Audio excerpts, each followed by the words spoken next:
We are in U.S. Capitol office, Congress offices.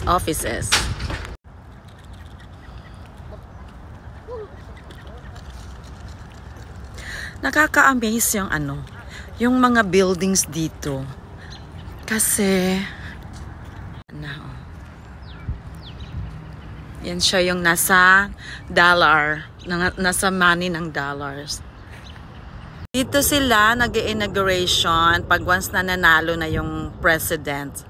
Dito yung kumakanta sila ni Lady Gaga. Lahat ng tao dito nakikinig. Yan, sobrang layo, no? Yan, puno ng tao yan dyan.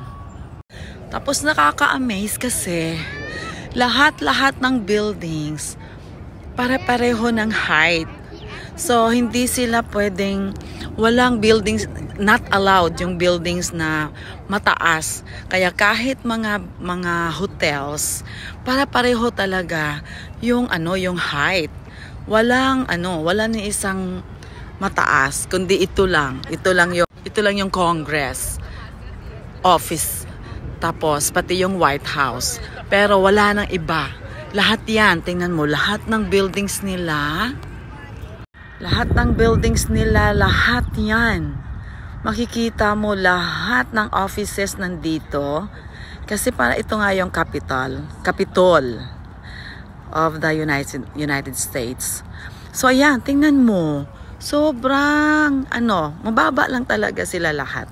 Now I know na dito pala sila nag-inauguration. Yung 'di ba naaalala nyo, pag once na nanalo na yung mga president, dito sila nag-inaugurate. Yung na sila, nagpa-promise. I solemnly swear like that. Nakaka-amaze lang. Kasi, alam mo yung preserve talaga nila yung place na hindi talaga mabahiran. Okay, that's very nice one. Na-amaze lang talaga ako. Grabe, sobrang ganda ng mga building. Ganda ng mga buildings talaga. Grabe. Ang daming statue kasi nga historic talaga siya. Dito talaga lahat nangyari. Yung mga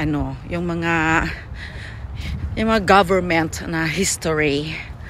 Okay? Ang galing. Okay, balik na kami kasi pupunta na naman kami sa ibang historic na tourist historic. This time of year, especially at like World War II, Jefferson, Lincoln.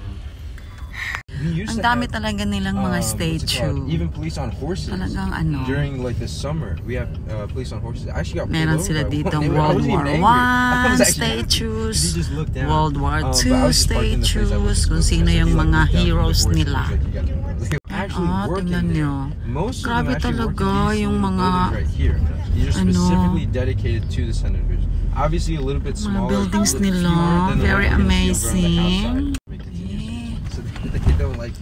Ganda ng mga ganyan lang talaga yung mga buildings nila. Here is the Supreme Court. But yeah, it's up to you. But what I want you guys to notice is the little triangle on the top. Okay, that's a depiction of a Roman courthouse. On the right side, known as Lady Justice. And Lady Justice is always going to be depicted behind us, and she's actually facing ito daw yung Lady across the Atlantic at a specific Freedom country in Europe.